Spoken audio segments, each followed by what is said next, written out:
Hi everyone, in this video I'm going to be working through factorising. So this is probably the most basic form of factorising, which is factorising using common factors. Okay, so I've mentioned in another video, when you're factorising, you've always got to see what method you can use. So you can either use common factors, you can use difference of squares, you can use grouping, or you can factorise a quadratic. In this case, we're just going to focus on using common factors. So when you factorise using common factors, I like to try and have kind of this format in the back of my head.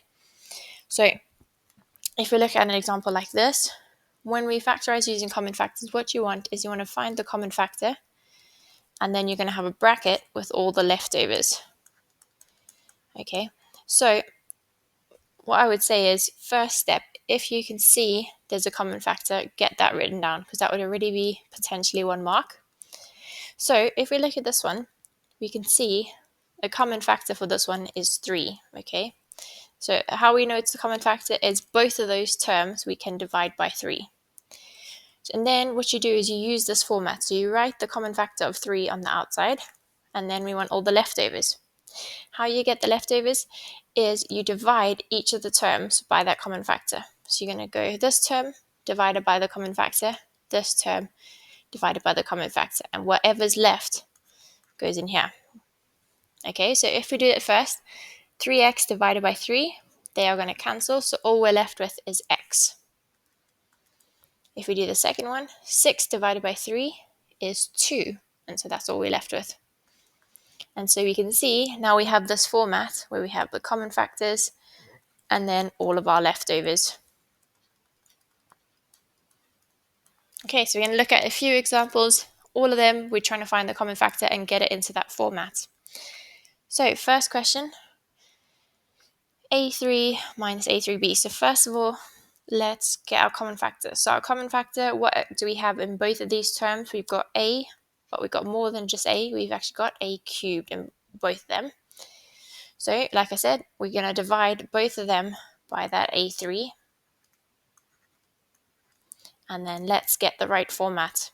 So we have our common factor on the outside, so a3 on the outside, all the leftovers on the inside. So if this first term, a3 and a3 cancel, so that would just be 1. This term, a3 and a3 cancel, so all we're left with is b, and the sign just stays the same. Okay, and that is our factorized form. So we can see we've got common factor on the outside and then the leftovers on the inside.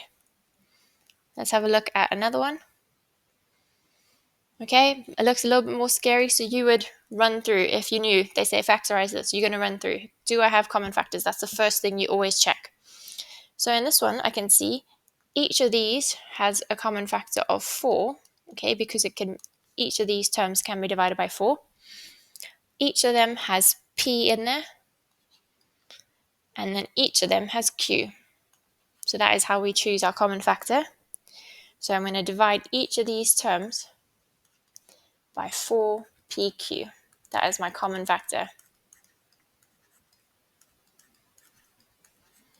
Okay, so remember we get into the right format. So we're going to say my common factor is 4pq. Let's see what we have left over.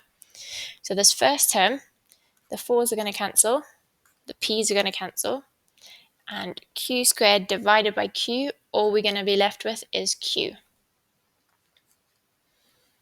The second term, we have a minus. 8 divided by 4 is going to be 2.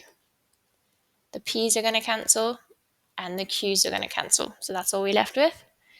And then the third term, again, we've got the minus. 12 divided by 4 is 3. The q's are going to cancel, and the p, so p squared divided by p, I'm just going to be left with p at the top. There we go, and that is our factorized expression. Okay, another one. Okay, so they just keep throwing more and more things, but it doesn't matter how much they throw at you, the method's the same. So let's first of all get a common factor. So a common factor here. Each of these terms can be divided by 7. Just move this down a little bit.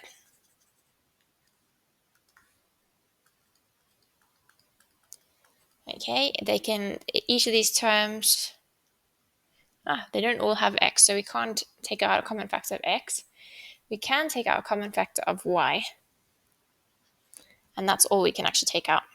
Okay, so let's divide each of these by 7y. Okay, for you to take out, say, a common factor of x, it has to be in every single term. So we can see we don't have x in this last term, so it can't be a common factor. We don't have z in the first term, so we can't take it out as a common factor. Okay, so all we're left with then is our common factor, we said was 7y. This one, the 7's cancel, and the y's cancel, so we just got x squared and 1y left. This term, 35 divided by 7 is 5. X is still there. Y is going to cancel like that. And we still have the z. And then the last term, 28 divided by 7 is 4. The y's will cancel. And so we're left with that z squared. And that then is as far as we can go for that one.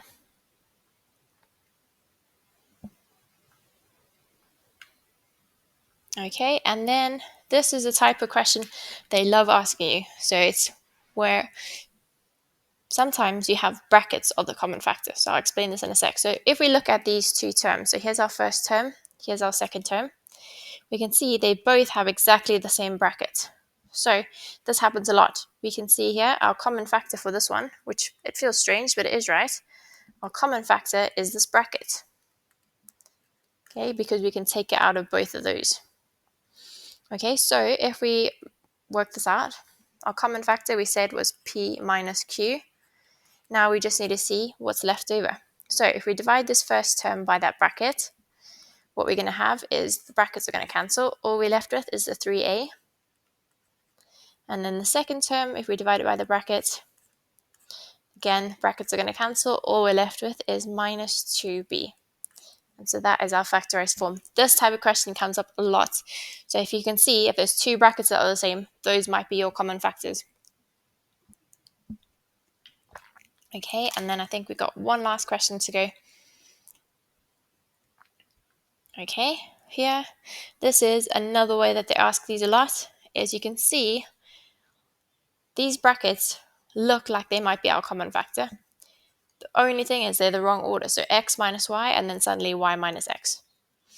There is a trick that you can do for questions like this. So if you want to be able to take the bracket out as a common factor, what we can do is, let's just rewrite the first term. We keep the first term exactly the same. If I want this second term, I want to swap the x and the y around, I just change this sign in the middle, and then I can write it, put them that way. Okay, so that is a really important trick. So sometimes if you want to change the brackets around, okay, so you can see we swapped the brackets here. All I did was I changed the sign.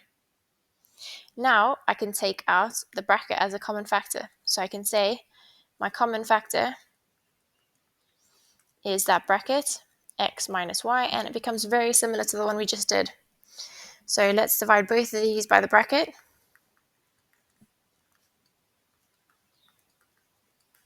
What we are going to find then is our common factor is x minus y.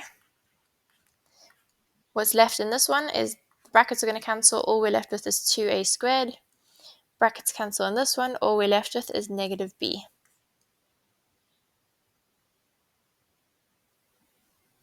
Okay, and then let's just see if I've got any more left. Okay, one more. This one, again, it is a very common way of asking. So you can see if we've got this p minus q, this looks very similar to p minus q. What I'm going to do is I'm going to put this in brackets so that that can be our common factor. Okay, so AB p minus q. And then if I